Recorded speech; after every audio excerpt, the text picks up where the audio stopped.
Ayo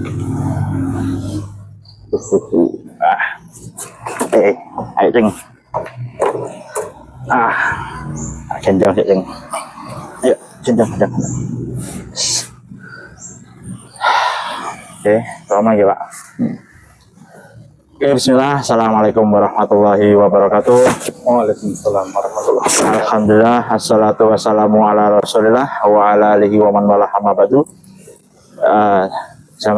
Kaum muslimin sekalian, khususnya warga Islam jamaah yang menonton video ini, alhamdulillah pada kesempatan kali ini di suasana pagi hari yang cerah ini di hutan Kota Magelang, ya, kami mengadakan podcast obrolan ringan seputar keimaman. Jadi ide ini berangkat dari kami lihat ya dari komentar-komentar yang ada itu, kami sudah jelaskan berkali-kali itu pertanyaan tentang keimaman selalu ya itu aja sebenarnya. Jadi kami akhirnya berpandangan sepertinya perlu kita bikinkan obrolan ringan dengan menggunakan bahasa bayi mungkin kalau istilah sekarang. Jadi kali ini kami akan ngobrol ringan dulu seputar tentang keimaman. Baik, kita kembali ke Ustaz Muhammad Faisal guys. Kita tanya kabarnya beliau dulu.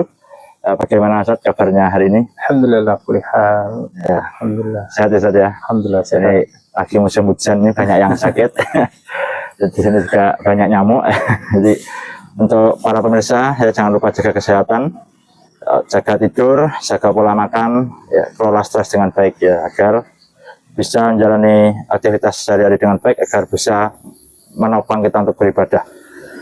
Baik, mari kita beralih ke pertanyaan pertama.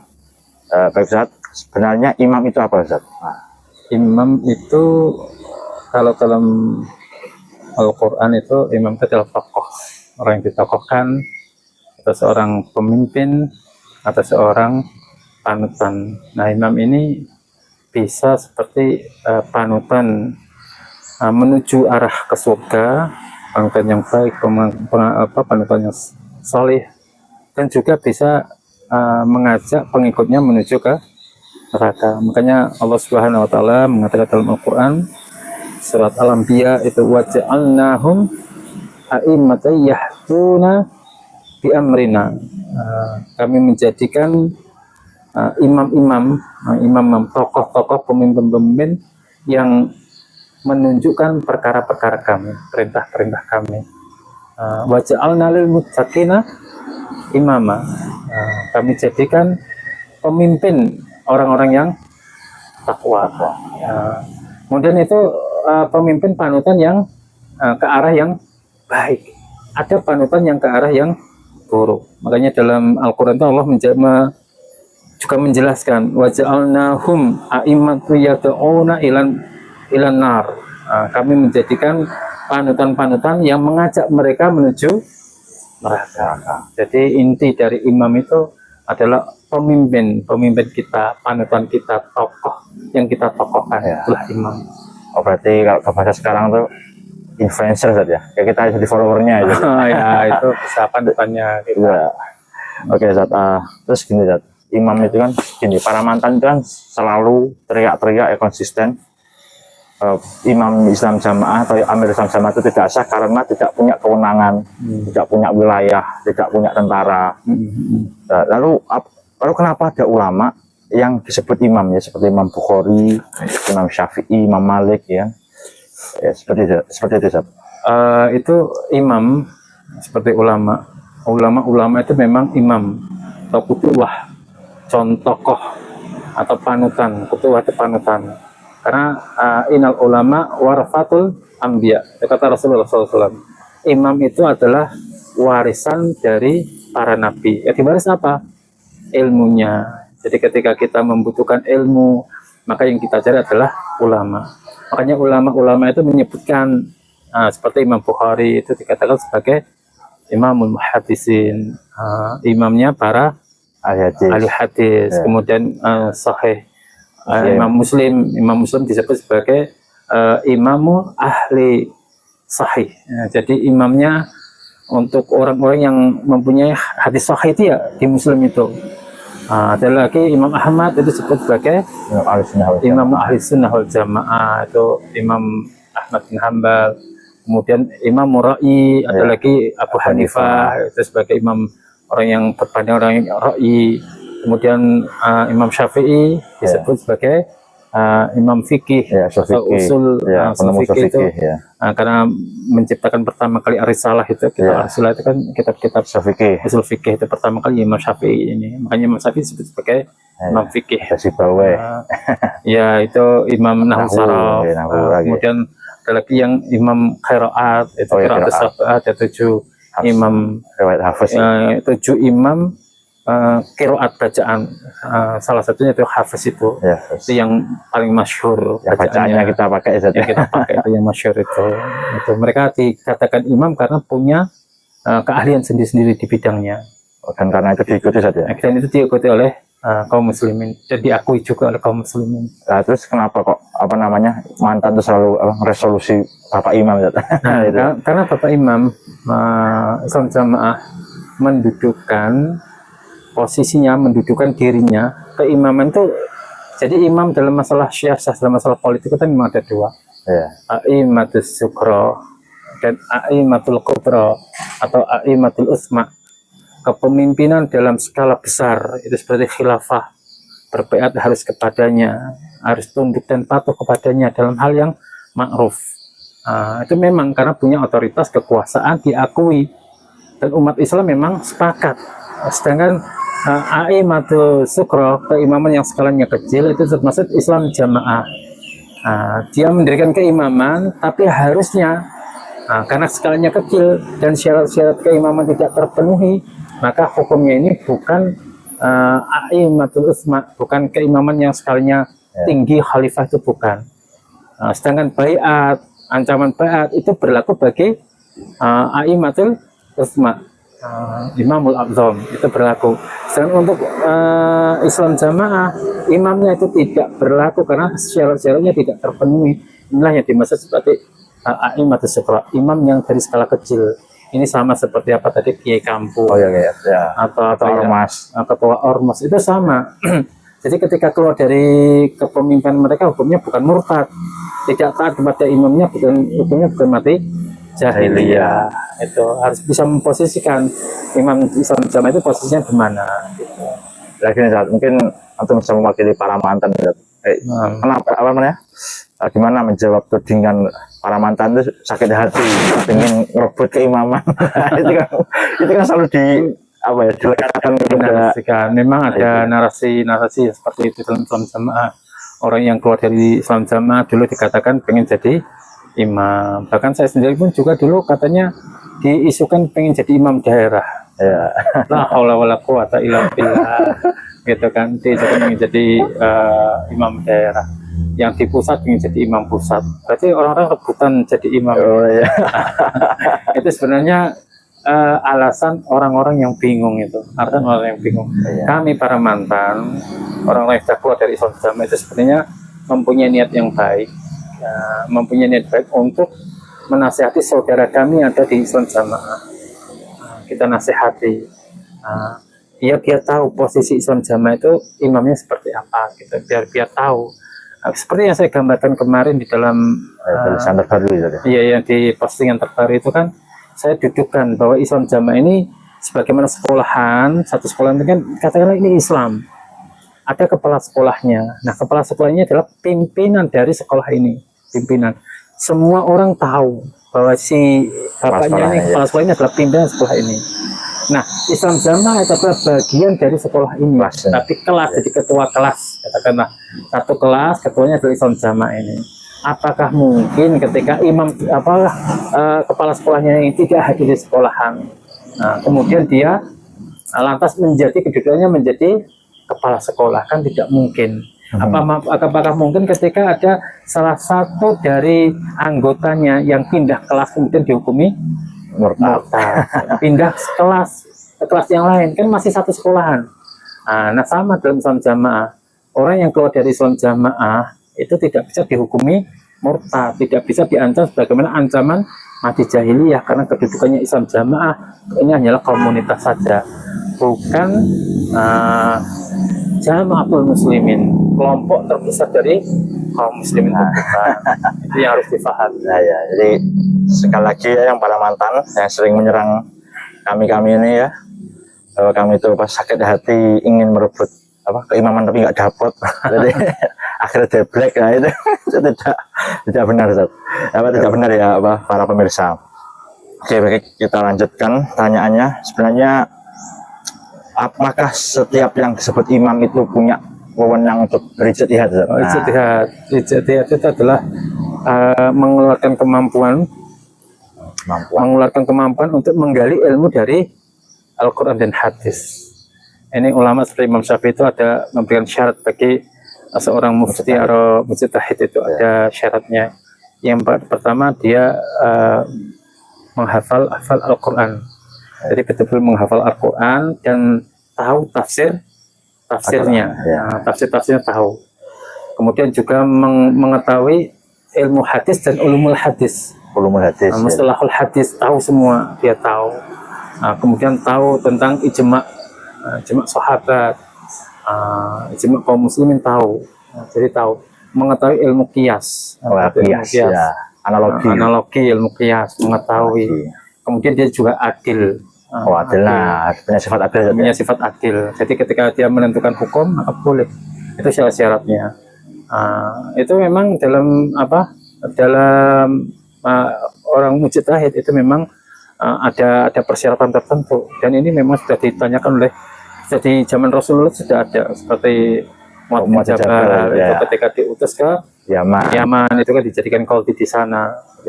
Kemudian ditanya oleh Rasulullah, apa yang kamu hukumi di sana, dengan dasar apa kamu menghukumi dengan Al-Quran? Fa'ilam tajid, jika kamu tidak menjumpai dalam Al-Quran, maka hukum apa yang kamu ambil? Dari Al-Hadis, Sunnah. Ketika di Al-Quran dan Sunnah tidak mengetahui, kata Mu'adz bin Jabal, saya mengambil ilmu dengan ra'yi, ijtihad dengan ra'yi. Maka Rasulullah mengatakan benar apa yang dikatakan oleh Mu'adz bin Jabal ini. Dia sebagai utusan dari utusan Rasulullah. Ini Mu'adz bin Jabal artinya membenarkan. Pertama hukum yang dipakai adalah Al-Quran, Al-Hadis, kemudian baru ra'yinya itu. Saya jadi ingat itu kan tadi kan Imam Syafi'i saya tahu, saya itu juga belajar nahwu sampai 20 tahun saja. Padahal beliau orang Arab asli, berdarah Quraisy saja. Tapi masih perlu 20 tahun agar memahami nas itu nggak salah. Agar hati-hati dalam memahami nas. Jadi itu ya para pemirsa, itu berat. Tadi Mu'adz bin Jabal juga kalau nggak salah dikenal ahli waris tadi, ahli faraid. Jadi bukan karena Mu'adz bin Jabal boleh berra'yu akhirnya setiap imam boleh ra'yu gitu ya. Mu'adz bin Jabal itu memang diketahui sebagai ulamanya para sahabat. Jadi memang orang yang ahli, yang Nabi merekomendasikan Mu'adz bin Jabal untuk dakwah di sana. Jadi nggak semua, termasuk Imam Islam Jamaah itu ya sebenarnya juga tidak bisa mengeluarkan ijtihad semaunya sendiri, itu tidak bisa. Karena hukum ijtihad itu adalah fardu ain, ketika tidak ada orang yang mampu, maka kita yang mampunya kita boleh berijtihad. Ketika ada ulama-ulama yang lebih mumpuni dan mampu, maka hukum ijtihad itu adalah fardu kifayah. Kita hanya mengikuti para mujtahid saja dalam hal itu. Tapi kan karena Islam Jamaah itu terbentuk dengan pemahaman ilmu yang murni hanya yang ada hanya dalam Islam Jamaah, makanya menganggap ilmu di luar Islam Jamaah meskipun seorang ulama muktabar tidak boleh sah. Makanya saya heran kemudian ada jawaban tulisan dari teman-temannya dari Islam Jamaah itu mengatakan kami tidak mau mengikuti sunnahnya Ali bin Abi Thalib, kami nggak mau mengikuti perbuatannya Aisyah, kami tidak mau mengikuti perbuatannya Fatimah dan Husain. Juga menganggap bahwa imam-imam hadis misal Imam Nawawi, Tabrani, kemudian imam-imam Ibn Taimiyah itu kita tidak punya kewajiban untuk mengikuti dia. Meskipun seperti imam saja. Padahal dia diakui Imam Nawawi, Tabrani, Ibn Taimiyah ini diakui oleh kaum muslimin tentang kehebatannya, kecerdasannya dalam bidang ilmu. Karena mungkin karena tidak sebesar keilmuan pemimpin mereka yang di Islam Jamaah, jadi tidak dianggap. Oh ya gini lah, jadi gini dulu apa? Kan pengalaman pribadi dulu kan waktu awal hijrah itu kaget loh, kok di luar Ada sama ada istilah ijtihad juga kan, ada istilah serupa. Nah itu, tapi setelah saya coba ikuti pembicaraan aja, kok nggak kayak apa yang nggak kita pahami sama ini. Iya. Kalau ijtihad itu ya perintahnya wajib. Bapak Imam. Ijtihad Makanya saya Bapak Imam. kaget waktu pertama dengar kok ada istilah ijtihad di luar, berarti ada imam juga dong di luar. Ya waktu kita ikuti, loh kok ijtihadnya kok, imamnya mana, terus Iya. terus yang dipakai kok seringnya imam zaman dulu, gitu kan. Itu ijtihad itu apa sebenarnya? Ijtihad itu memang upaya seorang alim, orang ahli ilmu untuk menggali ilmu dari Quran dan hadis. Ulama itu ijtihad. Berupaya mengeluarkan ilmu dari Sungguh-sungguh saja. bersungguh-sungguh, berupaya bersungguh-sungguh untuk menggali ilmu Quran dan hadis. Namanya ijtihad. Kalau hanya sekedar Menggali apa dulu? Untuk apa? untuk hukum, suatu hukum, Perkara yang baru. perkara yang baru, misalkan perkara yang terjadi yang tidak ada dalam Zamannya Rasulullah gitu. tidak terjadi di Quran, tidak diterangkan secara jelas, Ya. kemudian di hadis juga tidak diterangkan, maka mereka mengambil hukum dengan cara ijtihad. Ijtihad, ya. Ijtihad ya. Tadi apa namanya? Tadi antum berkali-kali menyebutkan apa? Imamul Uthma atau Imamul A'zam ya. Dan para mantan juga dari dulu ya, sejak 3 Syekh Abu Bakar itu juga sering menarasikan bahwa Imam Islam Jamaah itu bukan Imamul A'zam. Nah, sebenarnya Imamul A'zam itu apa, Ustaz? Imamul A'zam itu adalah imam yang disepakati oleh kaum muslimin untuk berbaiat pada satu imam ini. Seluruh dunia itu. Seluruh dunia. Dari khalifah. Itu seluruh dunia. Itu kita harus membedakan antara Imamul A'zam, kemudian Imam negara ya. Imam negara itu beda lagi nanti. Nanti imam negara itu masalahnya pada kayak benar ya. kayak misalkan dalam atiullah wa ati rasul wa ulil amri minkum. Nah, ulil amri ini ketika pemimpin negara itu menerapkan hukum Islam syariat atau pemimpin dalam ormasnya Islam semua, dan mengarahkan kepada Islam, kepada Quran dan hadis, maka wajib diikuti. Itu namanya ulil amri. Jadi ulil amri itu lebih luas cakupannya. Lebih luas cakupannya. Nah, ketika pemimpin negaranya adalah orang Islam, maka ini termasuk ulil amri. Ulil amri. Misalkan kalau kepala negara ini bukan orang Islam, ini bukan ulil amri, atau perempuan. Atau perempuan, ini berarti bukan ulil amri. Lalu siapa ulil amri? Ya orang Islam yang mengatur perkara-perkara agama kita. Di situ. Berarti misalkan ada menteri-menterinya, menteri-menterinya atau menteri agama, MUI misalkan itu yang mengatur perkara-perkara Islam, atau gubernurnya orang Islam, itu syaratnya orang Islam bisa. Meskipun pemimpin negaranya itu tertingginya itu bukan orang Islam. Nah, terus apakah kita wajib pada pemimpin negara? Wajib mentaati, tapi dalam hal yang ma'ruf dan bukan hal diniyah, bukan hal perkara agama, bukan perkara syar'i. Seperti orang yang tinggal di Jepang, orang yang tinggal di Korea, itu kan kepala negaranya bukan orang Islam. Mereka orang Islam tinggal di situ, tetap mentaati peraturannya ada di situ. Peraturannya ada di situ. Yang penting bukan peraturan yang maksiat. Berarti peraturan yang kayak menata kehidupan masyarakat. Yang menata kehidupan masyarakat. Ya, teratur. Ya, betul. Itu kan berarti sama dengan itu apa? Gini apa? Imam Azam kan kata antum apa namanya? Kalau Imam Azam terwujud baru kayak beban syariat untuk baiat, untuk apa namanya tadi wajib taat. Kalau tidak taat dan punya tali baiat, matinya mati jahiliyah, itu kan baru berlaku. Iya, baru berlaku. Tapi faktanya dalam sejarah bahkan ketika Abu Bakar baru diangkat sebagai khalifah itu kan ada sebagian yang terbaiat seperti Ali dan Fatimah radhiyallahu anhum. Tidak baiat. Terus kemudian zamannya Ali bin Abi Thalib ketika jadi khalifah, Muawiyah menahan baiatnya sampai pembunuh Utsman tertangkap. Kata dari Husain itu gimana? Betul. Ini memang ulama mendudukkan baiat itu bukan perkara pokok. Artinya bukan perkara pokok, itu bukan. Orang yang keluar dari ini dinarasikan oleh teman-teman Islam Jamaah pengurus-pengurusnya hanya mengambil satu hadis secara tekstual, Man mata walaysa fi unuqi bai'atun mata mitatan jahiliyah. Tidak punya imam pokoknya mati kafir. Apa kalian mau mati kafir? Gitu kan, itu ya dinarasikan sesuatu yang salah ketika dinarasikan terus menerus ini akan menjadi suatu dianggap kebenaran dan keyakinan. dianggap ya itu Ada keyakinan. Nah, ulama hadis, ulama fikih itu menganggap bahwa baiat itu bukanlah perkara yang masuk kepada akidah. Artinya jika tidak dilakukan Islamnya itu tidak syah, itu tidak. Tapi perkara akidah itu, perkara baiat jamaah itu hanya sebagai ornamen, ornamen penyempurna saja, sebagai penyempurna. Misalnya kita membuat rumah. Nah, rumah ini sudah kita cat, sudah bagusnya kita berikan pernak-pernik lampu dan aksesoris agar terlihat indah. Nah, aksesorisnya yang dikatakan jamaah itu, imam itu. Jika tidak ada ornamen, apakah orang mengatakan itu rumah? Itu tetap rumah, tetap Islam. Cuman tidak ada ornamennya, tidak ada penyempurnanya. Gitu. Ya, berarti Allah menurunkan syariat untuk apa? Ada maksud, ada imam, ada harus taat pada imam itu. Berarti bukan apa ya? Kata disat apa? Kalau kita nggak begitu kita murtad. Ya, bukan. Itu gimana? Berarti tujuannya apa? Untuk ada maqasidnya. Jadi agar tertata, agar tidak terjadi kekacauan. Ketika ada ada pemimpinnya.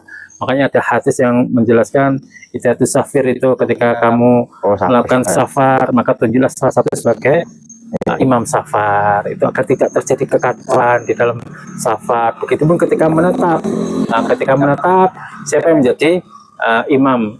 Imam yang jadi panutan itu siapa? Seperti imam sholat yang tunjuk siapa, gitu kan?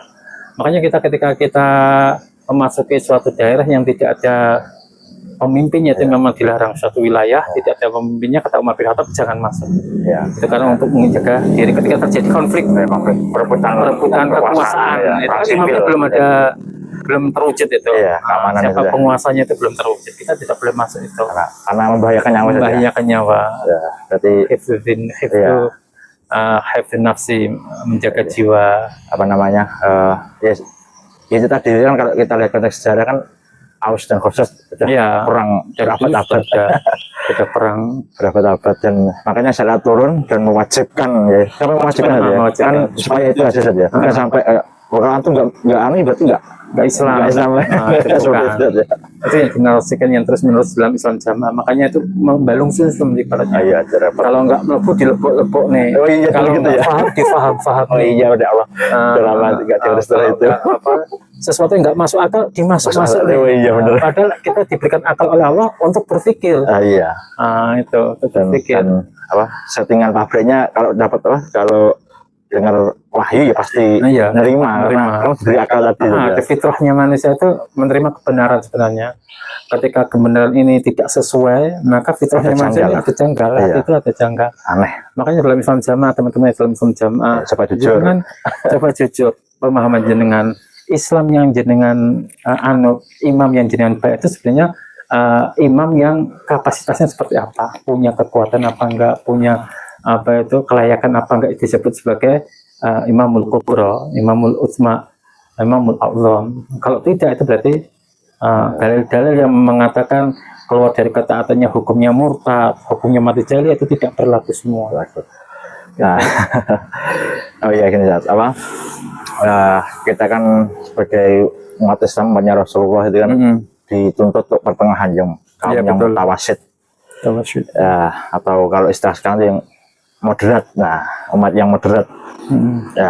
Dan syubhat atau kerancuan pemahaman itu selalu ada dua kutub ekstrem gitu. Ekstrem kanan, ekstrem kiri kan. Ada khawarij yang gampang mengkafirkan. Ada khawarij satu lagi murji'ah yang memberi uzurnya berlebihan. Bahkan kabarnya Fir'aun katanya beriman ada berlebihan. Ada Syiah yang melebih-lebihkan Ahlul Bait. Ada Nawabit Nawasib yang melebih-lebihkan yang menolak Ahlul Bait saja. Begitu juga masalah keimaman kan berlebih-lebihan juga. Imam Islam Jamaah termasuk berlebih-lebihan tentang masalah keimaman. Iya, betul-betul berlebih-lebihan. Dan syubhat, namanya syubhat itu kan halus, mulus ya, nggak kerasa kalau ada apa namanya ini itu sebuah penyesatan terselubung gitu ya. Dan seperti kata antum tadi ya, sudah berpuluh-puluh tahun kita di dalamnya ya, balung sumsum. Iya. Sampai akhirnya kita butuh berkali-kali untuk dijelaskan. Ini gimana Ustaz? Kadang kan kita tuh yang miris begini Ustaz, apa? Begitu kita awal hijrah dulu ya, sekitar 2019 gitu. Itu kan kita dengar kabar ada yang ya keluar dari LDI, hijrah dari LDI tapi gabung ke ISIS Ustaz. Nah, ya, berangkat juga malah ada itu karena memang subhat tadi. Subhat dia kena racun pemikiran tentang keimaman, karena memang setiap firqah itu memang rata-rata mempunyai imam. Pasti ya. Pasti setiap firqah itu kan, karena umumnya manusia itu mudah apa ya, berkelompok, cenderung berkelompok, dan pasti. cenderung apa itu suka kepastian dari tokoh, kepastian figur. Seandainya figurnya ini mengatakan seolah sosok yang benar kurang hati, jadi ikuti. Dia mengatakan jamaah surga tidak jamaah neraka. Hanya kata-kata seperti itu, jamaah surga tidak jamaah neraka. Ini menjadi balung sumsum. Dan aku gak ngikuti figur, gak ngikuti imamku, aku neraka. Itu memang seperti itu. Setiap kelompok memang seperti itu. Entah di Syiah, Murji'ah, bahkan di dalam Islam Jamaah pun juga seperti itu. Karena memang mereka memang kena racun dari pemikiran yang salah tadi. Itu gimana untuk memang untuk menanganinya teman-teman dalam Islam Jamaah yang masih meyakini seperti itu, pertama tenangkan dulu, bandingkan, dengarkan nasihat-nasihat dari tokoh-tokoh Islam Jamaah, bandingkan dengan ustadz-ustadz yang sudah mengenal sunnah. Bagaimana pandangan mereka tentang kerancuan ini, misalkan dalam hal keimaman. Saya dulu ada di Cilacap ini ya, di Cilacap ada teman yang saking takutnya dengan najis, takutnya dengan najis, ngulu. Nah, ini kan termasuk salah mangkol ibaratnya, pemikiran yang luar biasa. Jadi kemana-mana dia bawa koran, artinya koran itu kalau duduk itu koran itu dialaskan, karena menyangka bahwa itu nanti kan najis. Bahkan ketika dia jualan sule, itu kan susu kedelai itu susunya jatuh itu harus disucikan dulu. Berkali-kali. Ya, kemudian uangnya dia dapat dari pasar, dari berkeliling itu harus dicuci dulu, nanti dijemur. Uang itu ketika kita menyadarkan orang seperti itu memang harus pelan-pelan. Dan itu masih kalau terpikir lagi masih seperti itu lagi, itu racunnya subhat seperti itu. Balung sumsum seperti itu. Dan itu memang terjadi dari zaman dulu juga seperti itu. Ada orang zamannya Imam Ahmad bin Hanbal. Orang itu ketika pipis itu menganggap najis. Jadi ketika dia pipis itu seolah-olah ketika sholat tuh pipisnya itu masih menempel di was-wasnya tinggi. Itu makanya dikatakan was-was itu dari syaitan. Kalau kamu harus yakin bahwa pipismu tidak sampai kayak gitu saja untuk menghilangkannya. Untuk menghilangkannya itu memang harus belajar ilmu lagi sampai benar-benar yakin. Makanya teman-teman Islam Jamaah ini yang saya lihat di postingan, kemudian di komentar-komentar, di inbox dan telepon, kemudian WA secara langsung, itu sebenarnya sudah banyak, alhamdulillah sudah banyak yang menyadari cuma untuk menghilangkan kerancuan. Bagaimana nanti kalau yang jadi pimpinan negara ini adalah orang kafir atau perempuan. Itu kan rancunya di situ. Kalau mereka tidak mengetahui, tidak mendudukan. Kalau mereka mendudukan imamnya itu sebagai imam dakwah saja, imam kelompok saja, bukan imam yang punya otoritas tinggi, maka kita keluar dari imam itu tidak masalah, tidak baik kepada dia juga tidak masalah, tidak mendatangkan IR juga tidak masalah. Kayak yang di simpulan tuh kalau lagi kondisi fitnah kedudukan suruh minggir di gunung menggembala, sampai gigit dengan gigi geraham akar pohon disuruh gigit kan. Itu ibaratnya itu tidak disuruh untuk mendirikan keimaman, tidak atau firqah.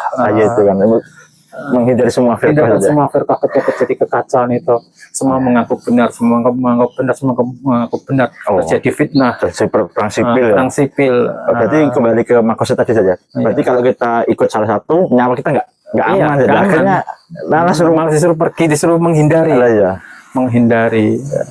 Uzlah. Berarti kembali ke maksud syariat tadi saja, menjaga nyawa, menjaga harta, agama, kehormatan agama, Iya. kemudian keturunan. turunan ya.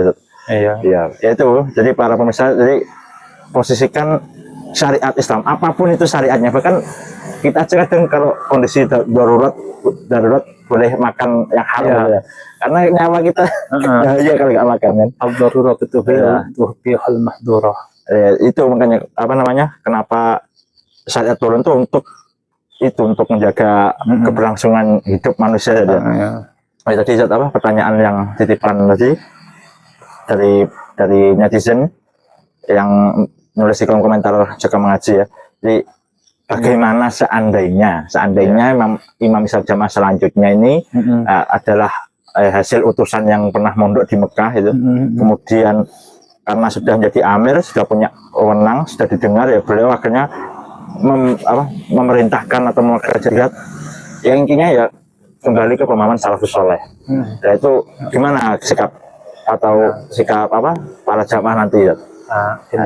Seandainya benar memang ada pemimpin penerus dari Islam Jamaah ini yang mengambil ilmu mondok di Mekah, kemudian mengambil dasar-dasar salafus soleh untuk jamaahnya, tentunya dia nanti tidak memposisikan dirinya sebagai imam yang wajib ditaati. Imam sebagai imam, konsekuensinya bukan lagi hadis-hadis yang menjelaskan tentang bai'at, kemudian tentang jamaah, orang yang keluar dari jamaah ini tidak berlaku semua. Mati saya dia. Maka dalam tubuh Islam jamaah nanti akan terbagi. Pasti. Ya pasti terjadi karena ada yang taklid dengan pemahaman yang lama dan ada yang dengan pemahaman yang baru. Jelas kaget. Yang masih mempunyai pemahaman lama, subhat masih mencangkul di dalam hatinya, di dalam pikirannya, nggak mau menerima. Jangan-jangan malah nanti resolusi imamnya bisa jadi seperti itu, karena memang firqah itu yang awalnya satu suara, namanya firqah, namanya ahli bid'ah, itu kan mereka akan dirusak dengan pikirannya sendiri. Kan susah dengan pikiran sendiri. Yang mengikuti sunnah, yang fitrahnya manusia mengikuti sunnah itu nanti akan dimusuhi, itu akan keluar. Nah, imam yang penerusnya jika memang dia memiliki akidah ahli sunnah, itu justru nanti tidak akan betah di dalam kelompoknya. Berarti mau nggak mau pasti keluar ya? Iya pasti keluar, karena dia kan menjumpai banyak sekali kejanggalan. Oh iya. Nah jadi itu ya para pemirsa, jadi kami para mantan sebenarnya juga sama ya. Antum kan menyembunyikan keyakinan itu sejak kamu lihat. Saya menyembunyikan keyakinan itu sejak tahun 2013. 2013 belum hijrah masih mendakwahkan dari, bahkan di sini di Magetan ini ya. Magetan ini balik daerahnya itu saya kajikan kitab tauhid. Bayangkan ya, kitab karangan sudah dikajikan ketika masih di daerah sini. Makanya ini kan ada daerahnya ada dua, itu yang satunya juga alhamdulillah hijrah. Masalah itu juga sudah hijrah. Dan di sini saya pun juga sampai sekarang pun sholatnya masih di masjid LDI di belakang rumah saya, itu di masjid LDI.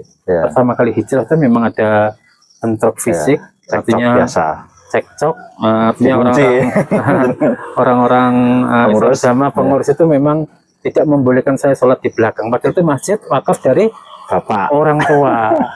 Saya sholat itu dijaga, di pintunya dikunci, pintu masjidnya dikunci. Padahal sebelumnya 5 waktu saya yang imami di situ. Begitu keluar dari sholat jamaah, kita tidak boleh masuk ke masjid itu. Tapi alhamdulillah akhirnya saya mengambil dakwah itu dengan bilhal. Saya tetap sholat di masjid belakang rumah dan tetap berusaha untuk menyadarkan teman-teman termasuk saudara-saudara kita itu Islam Jamaah dari skala kecil dan tidak diusir. Alhamdulillah tidak diusir, termasuk dakwah. Dan sebagian besar juga mengikuti suka mengaji kajian kita. Dan katanya ada warga sama dari luar ya, yang memburu antum katanya. Ada, itu memang ada jamaah dari luar itu datang ke sini, kemudian datang pengurus sini. Alhamdulillah malah pengurusnya itu malah dukung saya. Kami itu tidak ada masalah dengan Mas Hari, nggak usah diperpanjang gitu. Jadi mereka malah sekarang itu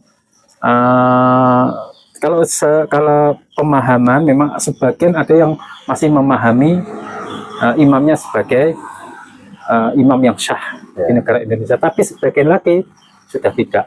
Jadi masih membolehkan kami, kalau ada teman-teman yang hijrah yang datang pada saya, itu beberapa Tamu, orang, ya. ada tamu, itu saya ajak sholat berjamaah di Masjid Islam Jamaah. Dan alhamdulillah ini malah nggak apa-apa. Ini sebagai dakwah saja. Ya, ya ini juga bagi para mantan ya. Jadi apa ya, jangan, ya saya paham ya, kita semua paham ya, antum-antum yang mungkin apa, sakit hati, kecewa, berat, Ditipu selama ya, berpuluh-puluh tahun ditipu, ternyata bukan satu-satunya jalan masuk surga. Jadi antum kecewa itu wajar lah, tapi kalau kita emang serius ya, kita serius tulus mendakwahi saudara-saudara kita, ya kita jangan pakai apa ya kata-kata ikut caci mencaci. Ya itu kan membalas cacian mereka. Kita berusaha dakwah itu kalau dengan lisan kita ucapkanlah tulisan yang bagus, ya, kata yang baik, kata-kata yang baik. Mungkin barangkali saat ini teman-teman Islam Jamaah belum bisa menerima dakwahan, tapi suatu saat kita yakin Allah akan membuka hati para Islam Jamaah lewat tulisan-tulisan antum yang baik, yang komentar-komentar yang bagus, komentar yang bagus. Jangan membalas kejelekan dengan kejelekan, karena Rasulullah tidak mengajarkan demikian. Allah pun memerintahkan juga tidak memerintahkan demikian. Idfa' billati hiya ahsan, balaslah mereka dengan sesuatu yang lebih baik. Ya, kayak apa, bahkan Fir'aun yang sangat begitu durhaka kepada Allah, mengaku menjadi roh, kita diperintahkan diutus Nabi Musa yang disuruh dengan dakwah dengan lembut saja. Iya. Wakil qaulan layyina itu. Ucapan yang lembut. Ya. Ucapan yang lembut itu terkadang saat ini hati itu diri itu tidak bisa menerima, tapi hati sebenarnya bisa menerima. Ya, mulai goyah. Nah, teman-teman yang di dalam sosial media itu saya harapkan untuk mantan-mantan, saya harapkan bijaklah dalam memberikan nasihat, karena apa yang kita tulis, apa yang kita ucapkan besok menjadi saksi kita di akhirat. Jika yang kita ucapkan itu benar, maka ini juga akan menjadi saksi kita di akhirat. Tapi ketika kita tulisannya itu sesuai dengan hawa nafsu, ini berarti bukan hikmah syariat yang membalas keburukan dan keburukan, itu tidak. Balaslah mereka dengan sesuatu yang lebih baik. Kita beri uzur mereka, karena mereka saat ini memang termasuk berat.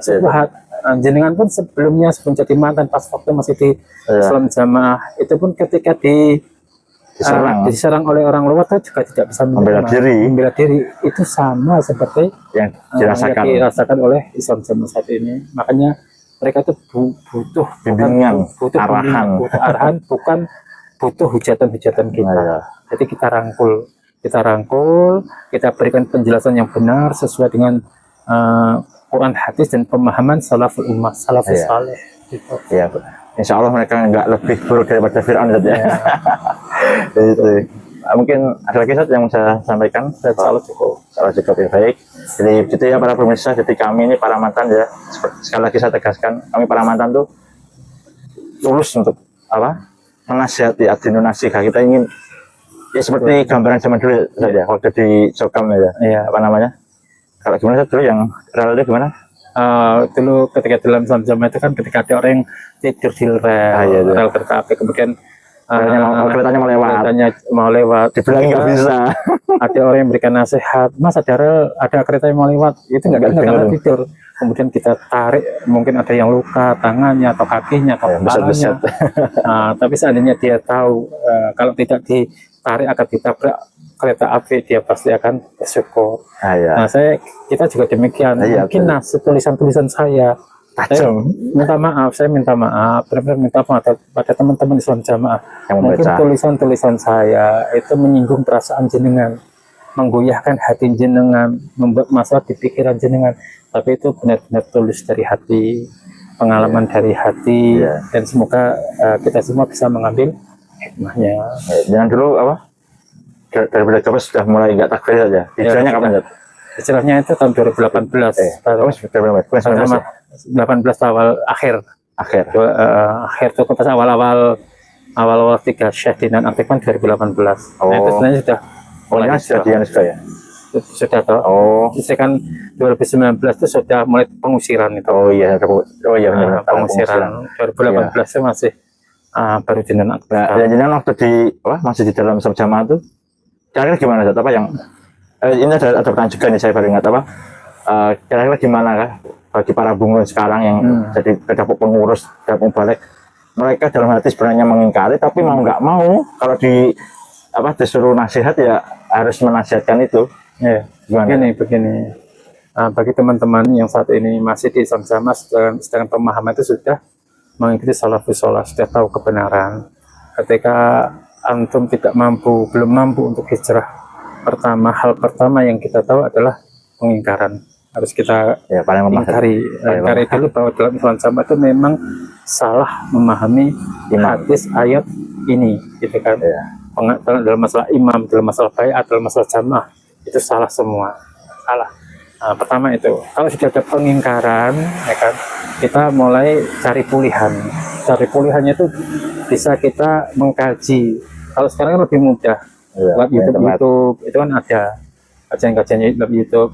Setelah kita fondasi kita sudah kuat, mulai dakwah kanan kiri. Artinya kanan kiri itu adalah saudara-saudara kita, anak kita, orang tua kita yang masih dalam Islam Jamaah.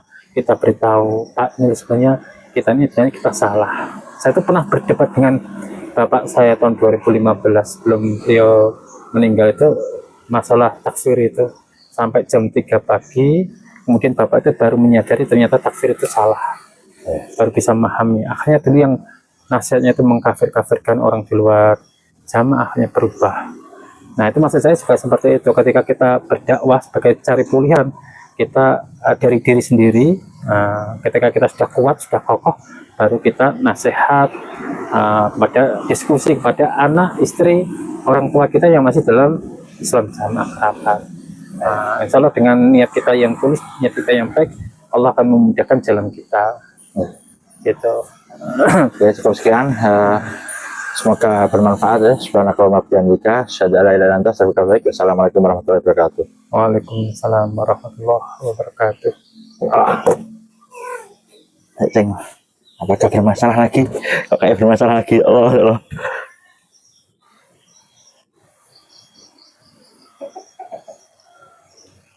Alhamdulillah.